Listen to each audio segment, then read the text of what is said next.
नमस्कार, मी गौरी आणि हे आहे आपलं मराठी युट्यूब चॅनल अमेरिकेचा. तुम्हाला आठवतं कॅनडात आल्यावर मी एक व्हिडिओ तुमच्यासोबत शेअर केला होता. आम्ही चुकून युएस कॅनडा बॉर्डर क्रॉस केली होती. त्यावेळी पोलिसांनी डिटेन केलं होतं, आमची सखोल चौकशी केली होती आणि ज्यावेळी त्यांची खात्री पटली की हे चुकून झालेलं आहे, मॅपच्या घोळामुळे हे सगळं झालेलं आहे, तर त्यानंतर त्यांनी आम्हाला सोडून सुद्धा दिलं होतं. तर आज पुन्हा एकदा आपण युएस कॅनडा बॉर्डरवर निघालेलो आहोत. कशासाठी निघालोय हे तुम्हाला पुढे कळणारच आहे, त्यामुळे व्हिडिओ शेवटपर्यंत नक्की बघत राहा. आम्ही जिथे राहतो तिथून ही बॉर्डर अगदी जवळ आहे. म्हणजे साधारण 23 मिनिटं दाखवत होतं ना आम्ही, 25 मिनिटं म्हणू शकतो आपण. असा हा रस्ता आहे. तुम्हाला मी मागे सुद्धा बोलले होते की कॅनडातली जास्तीत जास्त लोकसंख्या जी आहे तर ती कॅनडाच्या दक्षिण भागात राहते आणि कॅनडाची दक्षिण जी सीमा आहे तर ती पूर्ण सीमा ही अमेरिकेच्या उत्तरेला लागून आहे. युनायटेड स्टेट्स ऑफ अमेरिका या देशाच्या उत्तरेला लागून आहे. ही खूप मोठी सीमा आहे.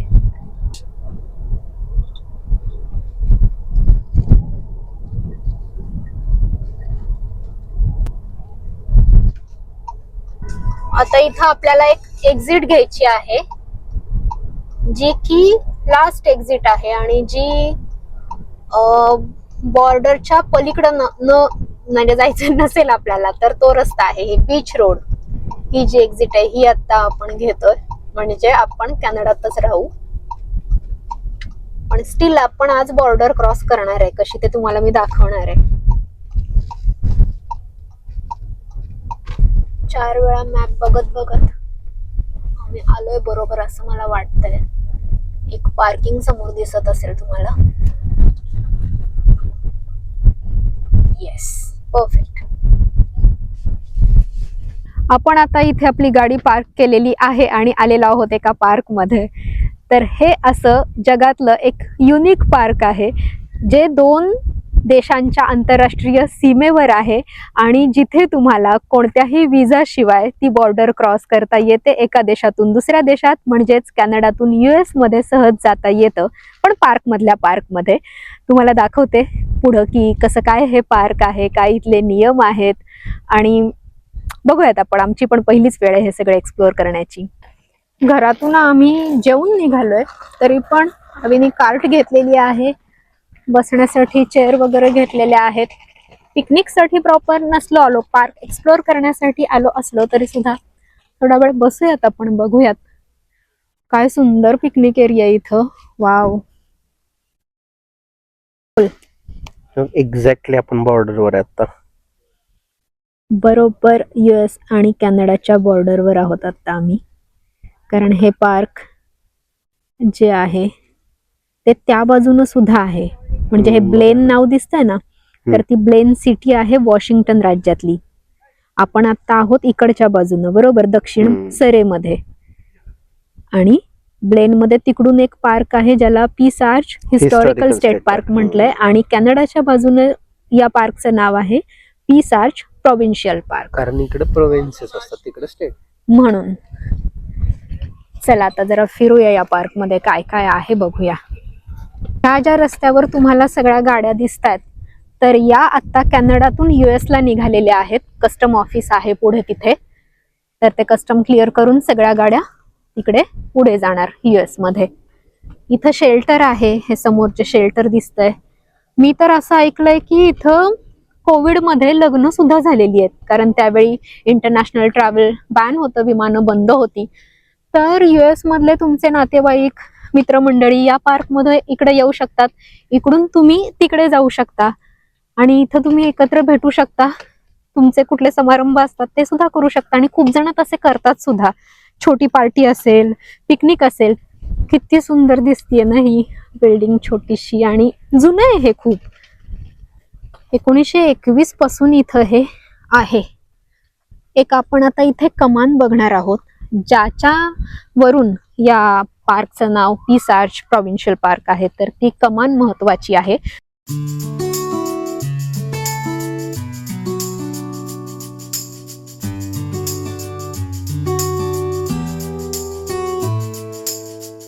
आता या सगळ्या ज्या कार्स दिसतात तुम्हाला तर या सगळ्या कॅनडात निघालेल्या आहेत. याचा अर्थ आता आपण US मध्ये आहोत. इकडच्या साईडने आहेत त्या US ला निघाल्यात, इकडच्या साईडने आहेत त्या कॅनडाला निघाल्यात. तुम्हाला माहितीये जगातलं हे असं ठिकाण आहे की जिथं कुठलीही कडक कायदेशीर कस्टम प्रक्रिया पूर्ण न करता सुद्धा तुम्ही एका देशातून दुसऱ्या देशात सहज जाऊ शकता.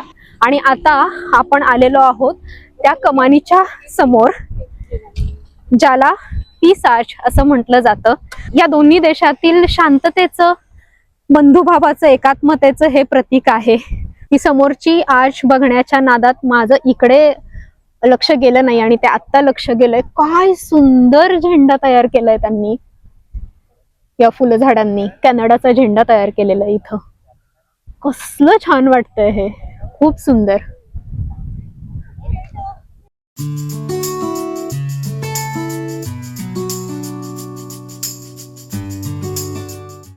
या झेंड्यातला बाजूच्या पट्ट्यांवरचा जो लाल रंग आहे तर तो पहिल्या महायुद्धात जे यांचे सैनिक शहीद झाले होते त्यांच्या शौर्याचं प्रतीक आहे.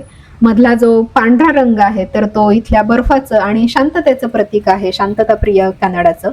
आणि जे मध्ये मेपल लीफ आहे, पान आहे मेपलचं, तर ते इथला जो राष्ट्रीय वृक्ष आहे यांचा तो मेपल ट्री आहे, त्याचं सुद्धा प्रतीक आहे आणि इथल्या नैसर्गिक समृद्धीचं प्रतीक आहे. असा हा कॅनडाचा झेंडा. या झेंड्याच्या शेजारीच हा एक पोल आहे, याला टोटम पोल असं म्हणतात. तुम्ही कधीतरी बघितलं असेल कदाचित कुठेतरी अशा प्रकारचे पोल. तर हा काय प्रकार आहे, हे प्रतीक आहे सरकार आणि इथले जे मूळ रहिवासी होते, हायदा आय गेस त्यांचं नाव, तर त्या मूळ रहिवाशांमधलं आणि सरकारमधल्या सलोख्याच्या संबंधाचं हे प्रतीक आहे. ही त्यांची पद्धत आहे अशा प्रकारचे टोटम पोल उभं करणं. आणि याच्यावर जी चित्र आहेत ती ग्रिझली बेअरची आहेत. ग्रिझली बेअर हे त्यांच्यासाठी त्यांच्या सामर्थ्याचं प्रतीक त्यांनी मांडलेलं होतं. तर असा हा टोटम पोल इथं उभा केलेला आहे. हा पोल जेव्हा उभा केला होता 1950च्या दशकात, त्याच्यानंतर इथल्या मूळ रहिवाशांना, इथल्या आदिवासींना विचारात न घेता तो काढून टाकला होता. त्याच्यावरून वाद झाले होते आणि 2018ला पुन्हा एकदा सन्मानपूर्वक त्याची इथं त्यांनी स्थापना केलेली आहे. आणि ही एक प्रतिकृती आहे, म्हणजे हा असाच्या असा एक मूळ पोल, मूळ स्तंभ आपण म्हणूयात, इथल्या एका गावामध्ये आहे, खूप जुन्या गावामध्ये, आणि त्याची प्रतिकृती त्यांनी इथं उभी केलेली आहे. मी जेव्हा पहिल्यांदा या पार्क विषयी ऐकलं होतं ना, त्यावेळी आबी म्हणाला होता की आपण जाऊयात. मी त्याला सांगितलं होतं की अरे असं इथं एक ठिकाण आहे, पण मी सारखं ते टाळत होते. मी म्हणायचे नको बाबा, एकदा आपल्याला असा अनुभव आलाय तर कशाला उगीच, काय पुन्हा एकदा झालं तर कुठे डोक्याला ताप, त्यापेक्षा राहू देतच. पण आज आम्ही धाडस केलं आणि आज आम्ही इथे आलेलो आहोत. तसं बघायला गेलं तर इथं पोलीस तुम्हाला कधीही विचारू शकतात, तुमची जी काही कागदपत्र वगैरे आहेत ती चेक करू शकतात. तसे अधिकार इथल्या पोलिसांना त्यांनी दिलेले आहेत. या पार्कची वेळ डॉन टू डस्क असं त्यांनी लिहिलंय, म्हणजे सूर्योदयापासून ते सूर्यास्तापर्यंतची असते. पूर्णतः निशुल्क पार्क आहे. अजिबात आपल्याला इथं कसलीही फी किंवा काही एंट्री फी द्यावी लागत नाही. हा झेंडा बघून पुढे आल्यानंतर आत्ता आपल्याला समोर जी दिसतीये ती आहे शांततेची कमान, मराठीत म्हणूयात आपण त्याला. त्याच्यावर 2 झेंडे लावलेले दिसतात, एक कॅनडाचा आहे, एक US चा आहे. 67 फूट उंचीची कमान आहे. आता तुम्हाला त्याचं कितपत उंची या फ्रेम मध्ये जाणवतीये मला माहिती नाही, पण खूप भव्य, खूप मोठी अशी ही कमान आहे. त्याच्यावर जे वाक्य लिहिलेलं आहे, बंधुभावानं, एकात्मतेनं राहणारे लोक वगैरे टाईपचं, तर ते वाक्य त्यांनी बायबल मधून घेतलेलं आहे. पलीकडे सुद्धा एक खास वाक्य लिहिलेलं आहे, तुम्हाला दाखवेनच मी. आता तुम्ही जे बघताय ही सगळी कॅनडाची बाजू आहे. मी तुम्हाला ते वर लिहिलेलं वाक्य सुद्धा दाखवलं. आणि इथून पलीकडे गेलं ना की आपण US बॉर्डर मध्ये जातो. तर जाऊयात आता आपण तिकडे. याचा एक खांब जो आहे तो कॅनडाच्या साईडला आहे आणि हा दुसरा खांब जो आहे तर तो US साईडला आहे. हा खांब म्हणजे कमानीचा खांब. हे बघ, हे सगळ्यात महत्वाचं आहे. मे दिस गेट्स नेव्हर बी क्लोज्ड. हे दरवाजे कधीच बंद होऊ नये. या दोन देशांमध्ये इतका सलोख आहे, इतकी मैत्री आहे की त्यांना असं वाटतं की हे नातं असंच राहिलं पाहिजे. म्हणून त्यांनी ते लिहिलेलं आहे 1814 ओपन 100 इयर्स 1914. याचा संदर्भ असा आहे की अमेरिका आणि ग्रेट ब्रिटन, ज्याच्यामध्ये कॅनडा समाविष्ट होता, या दोघांमध्ये 1812 ते 1814 मध्ये मोठं युद्ध झालं. पण या युद्धाचा शेवट 1814 मध्ये एका शांतता करारानं झाला. त्यानंतर पुढची 100 वर्ष म्हणजे 1914 पर्यंत या दोन्ही देशांनी आपली सीमा खुली आणि लष्करमुक्त ठेवली. हे एक ऐतिहासिक आणि अभूतपूर्व असं यश आहे ना, त्यामुळे त्याच्या स्मरणार्थ हे वाक्य इथं लिहिण्यात आलेलं आहे. म्हणून तर आता सुद्धा इथं तुम्हाला कुठेच या पार्कमध्ये लष्करी बंदोबस्त आपल्याला दिसत नाही. आणि इथं हे जे 2 गेट दिसतात ना, हे 2 गेट, तर हे मी असं वाचलं होतं की त्यांच्या जहाजांमधल्या अवशेषांचे त्यांनी तयार केलेले आहेत. इथं लिहिलंय का ते कुठं त्याविषयी, की जे पहिलं इमिग्रंट्सना घेऊन येणारं जहाज होतं मेफ्लावर नावाचं, अमेरिकेत आलेलं, तर त्याचे ते अवशेष आहेत असं मी काहीतरी वाचलं होतं. पण मला नीट त्याचा संदर्भ कळत नाहीये. बघूयात, त्याची माहिती मिळाली तर मी तुम्हाला सांगेन. इथं लिहिलंय का ते? हा, ही जी कमान आहे ती 1921 ला बांधलेली आहे. आता किती वर्ष झाली आहेत म्हणजे 105 वर्ष. येस. या कमानीची जी संकल्पना आहे ती सॅम हिल या एका अमेरिकन मानवतावादी व्यक्तीनं मांडलेली होती आणि त्यांच्या विचारातून हे जन्माला आलेलं स्मारक आहे. 6 सप्टेंबर 1921 मध्ये 15,000 लोकांच्या उपस्थितीत याचं उद्घाटन झालेलं आहे. त्यावेळी म्हणजे 105 वर्षांपूर्वी एका ट्रीटीनुसार, एका करारानुसार हे बांधलं गेलं इथे. ही एक खूप विशेष गोष्ट मला तुम्हाला दाखवायची होती की अमेरिकेच्या बाजूनं काय लिहिलंय बघा. Children of a common mother, एकाच आईची 2 मुलं. कोण? हे दोघं, US आणि कॅनडा. आणि इथं लिहिल्याप्रमाणे मला खरंच असं वाटतंय की या 2 देशांमध्ये हा सलोखा असाच कायम राहावा. जगाला आज अशाच आंतरराष्ट्रीय सीमांची गरज आहे की जिथं कुठल्याच देशाची माणसं मरणार नाहीत, युद्ध होणार नाहीत आणि शांततेनं सलोख्यानं राहतील. पलीकडे आल्यावर आपल्याला जी मागं आपण आता झेंड्याची कलाकृती बघितली तर तशीच एक इथं दिसतीये, पण इथं आहे तो युएसचा झेंडा. जवळ जाऊन बघूयात. भरपूर मोठी लाईन आहे इथं US ला जाणाऱ्या गाड्यांची.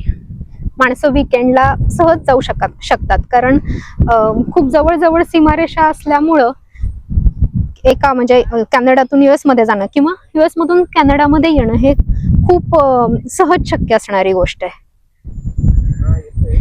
तर हा इथे आहे अमेरिकेचा झेंडा. सुंदर केलाय की नाही हा सुद्धा. इथे सुद्धा त्यांनी पांढरी लाल फुलझाडं लावलेली आहेत, निळी. अमेरिकेचा झेंडा बघितला असेल तर तुम्हाला त्याचे असे रंग लक्षात असतील. पट्टे असतात पांढरे निळे आणि एका कोपऱ्यात निळा भाग असतो ज्याच्यावर 50 स्टार्स असतात, जे की अमेरिकेची 50 राज्य आहेत. तर असा हा अमेरिकेचा झेंडा. इथे आहे कनेडियन आणि अमेरिकन आंतरराष्ट्रीय सीमेवरचा एक अधिकृत बॉर्डर मार्कर. अजून पलीकडे सुद्धा असा एक आहे. तर एका बाजूला युनायटेड स्टेट्स लिहिलंय म्हणजे इकडे आलात तुम्ही तर तुम्ही स्टेट्समध्ये असता, इकडच्या बाजूला आलात तर आता मी कॅनडामध्ये उभी आहे. आणि मध्ये तिथे लिहिलेला आहे ट्रीटी 1925, जो करार झाला होता या 2 देशांमध्ये. तर ते इथं सांगितलेलं आहे. या पार्कला लागूनच एक बे आहे, पॅसिफिक महासागर आहे इथं आणि त्याची ही एक खाडी आहे. तुम्हाला यात दिसतीये का? ती खूप लांब आहे. तिथपर्यंत कसं जायचं मला माहिती नाहीये कारण खूप लांब दिसते आता तरी ते. तर सेमियामो बे असं त्याचं नाव आहे. पाणी दिसत असेल कदाचित तुम्हाला इकडे. हा, इथं फुलझाडं खरंच खूप सुंदर लावलेली आहेत. तुम्हाला आठवतं मी आल्या म्हणाले होते की कॅनडातल्या काही 2-3 गोष्टी मला खूप आवडल्यात. त्यापैकी इथले डोंगर होते, बर्फ पडलेले. दुसरी गोष्ट होती इथं मिळणार छान छान आपलं भारतीय जेवण खूप रेस्टॉरंट्समध्ये. आणि तिसरी गोष्ट, मला इथला समर खरंच खूप आवडलाय, कारण इतकं छान वेदर आहे ना. 25 डिग्रीच्या आसपास, तुम्हाला ना जास्त गरम होतं ना तुम्हाला खूप थंडी वाजते. अशा प्रकारचं एकदम प्लेझंट वेदर आहे इथे समरमध्ये. सुंदर दिसतंय की नाही लँडस्केपिंग.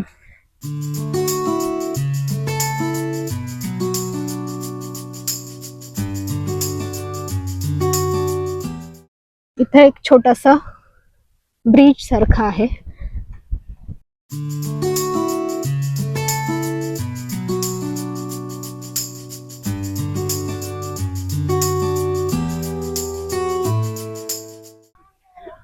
एकदम चित्रातल्यासारखं दिसतंय की नाही सगळं, गोष्टीतल्यासारखं.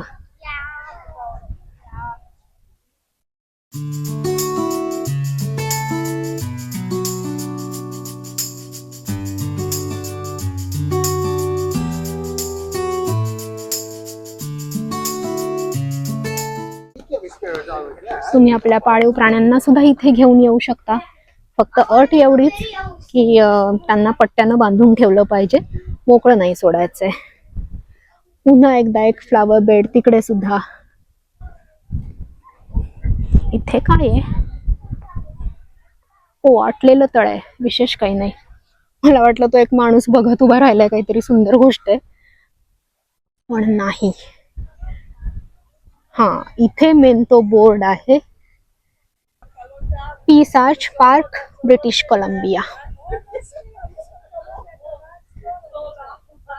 या सगळ्यातली तुमच्या आवडती फुलं कुठली आहेत? मला ही पिवळी फुलं खूप आवडली आहेत. पिवळी फुलं फार सुंदर दिसतात ना, एकदम फ्रेश दिसतात. तशी तर सगळीच छान दिसतात. तुम्हाला माहितीच आहे माझं फुलांविषयीचं प्रेम. तो जर व्हिडिओ तुम्ही बघितला नसेल तर नक्की बघा. या फुलांच्या गंधकोशी नावानं मी माझ्या लहानपणापासूनच्या फुलांविषयीच्या आठवणी लिहिलेल्या आहेत, तुम्हाला ऐकायला मिळतील. आता इथे एक फोटो काढते. जरा 2-3 फोटो बिटो काढून झाल्यानंतर या पायऱ्यांमधून वर गेल्यावर बघूयात काय आहे. असल्या झाडांची पानं बघितली ना की मला कर्दळी आठवते. आमच्या घरामागं एवढी कर्दळी होती. मुद्दाम अशी थोडीशी तिरकी फ्रेम मी लावलेली आहे, कारण हे झाडाचं खोड तुम्हाला दिसावं म्हणून. मला विलोट्रीची आठवण आली याला बघितल्यावर. त्या झाडाला मिठी मारल्याशिवाय इथल्या जागेचा निरोपच नाही घेता येणार असं वाटलेलं ते घर सोडताना, चास्कामधलं जे होतं ते. का काय माहिती, पण इकडे आल्यापासून ना निसर्गाशी एक वेगळा कनेक्ट होतोय आणि ते मला जाणवतंय. की मला परवा एक चर्चेत असा प्रश्न विचारला गेला की इतकी शांतता स्वभावात कुठून येते, तर मला पहिल्यांदा हेच आठवलं की निसर्ग आपल्याला खूप शांत करतो. म्हणजे मला तरी खूप शांत केलेलं आहे निसर्गानं. खूप छान वाटतं जेव्हा तुम्ही एखाद्या पार्कमध्ये बसता, जेव्हा अशी झाडं असतात, आसपास पक्ष्यांचे आवाज असतात, एखादा तलाव असतो, पाणी असतं, खूप शांत वाटतं.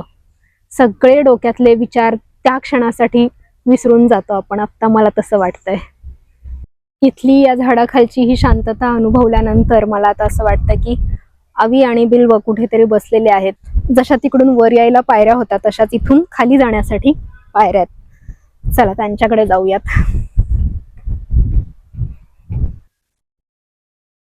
इकडच्या रस्त्याने जाऊयात जरा.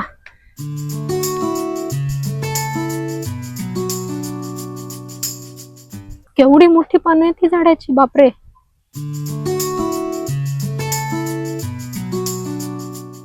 खूप आवडलंय मला मध्ये मध्ये अशा दगडी पायऱ्या. छोटीशी एक वाट केली आहे तयार त्यांनी इकडे तिकडे जाण्यासाठी. या इथूनच आलो होतो आपण. हा पॅच दाखवला होता मी तुम्हाला. आणि बापलेक निवांत बसलेत सावलीत इथे. कसा वाटलाय पार्क तुला? मस्त आहे, छान आहे. मस्त आहे की नाही? असं वाटलं ना की वर्थ इथं येणं, कारण किती दुर्मिळ ठिकाणं असतील ना जगात अशी की जिथं आंतरराष्ट्रीय सीमांवर काहीच वाद नाही आणि इतक्या शांततेत माणसं इकडून तिकडे तिकडून इकडे सहज जाऊ शकतात. खूप कमी स्पॉट असतील का नसतील पण मला माहिती नाही. यांच्यात युद्ध नाही ना झाली कधी किंवा यांच्यात सीमावरून भांडण वाद नाही झाला. त्यामुळं कालच ना आम्ही मला असं एक्सपेक्ट होतं पोलीस बंदोबस्त हा, म्हणजे जसं मला आपण पण सीमा मला पण बघितल्या तसंच तशा. अपेक्षित होतं पण की तसं सगळीकडे काहीच नाही. पोलीस असणार, कारण आंतरराष्ट्रीय सीमा म्हणजे खूप तो मोठा विषय असतो, काही एवढा साधा सोपा विषय नाहीये तो. पण तसं इथं काहीच नाहीये, लिटरली काहीच नाहीये. तुम्ही सहज इकडून तिकडं जाऊ शकता. फक्त पार्क मध्ये रस्त्यावरून तुम्ही चालत नाही जाऊ शकत, कारण मध्ये कस्टम ची प्रोसेस पूर्ण केल्याशिवाय जाता येत नाही. कालच आम्ही एक वेब सिरीज सलग बघितली, ऑपरेशन सफेद सागर ना. हो, खूप छान आहे. मस्त वेब सिरीज आहे. म्हणजे आपल्या भारतीय सैन्याचा पराक्रम आपण कारगिलचं युद्ध तुम्हाला आता सगळ्यांनाच आपल्याला माहिती आहे, आणि टायगर हिला पण घेतलं होतं. कसं पाकिस्ताननी सगळं फसवीचा प्रकार केला होता आणि भारतीय सैनिकांनी ते ओळखून कसं ते सगळं परत मिळवलं आपला भूभाग. तर ते बघताना सुद्धा असं वाटत होतं की खरंच देशात सगळीकडे शांतता असली पाहिजे. युद्ध जरी म्हटलं तरी होतं काय की आपले सुद्धा सैनिक त्यामध्ये कितीतरी शहीद झाले होते. दोन्हीकडची माणसं मरतात, रक्तपात होतो, कितीतरी कुटुंब उद्ध्वस्त होतात. त्यामुळे ही आत्ता आम्ही जिथे बसलोय ना, अशी ठिकाणं जगात खरंच असली पाहिजेत आणि ती वाढली पाहिजेत असं मनापासून वाटलं. तुम्हाला सुद्धा असंच वाटतं का? मला कमेंटमध्ये नक्की सांगा. हे पार्क कसं वाटलं, ही संकल्पनाच मुळात कशी वाटली की एका देशातून दुसऱ्या देशात पार्कमध्ये का होईना तुम्ही इकडून तिकडे जाऊ शकता. मला कमेंटमध्ये तुमचे विचार ऐकायला नेहमीच आवडतील. तर भेटत राहू आता अशा छान छान व्हिडिओज सहित. बाय. बाय.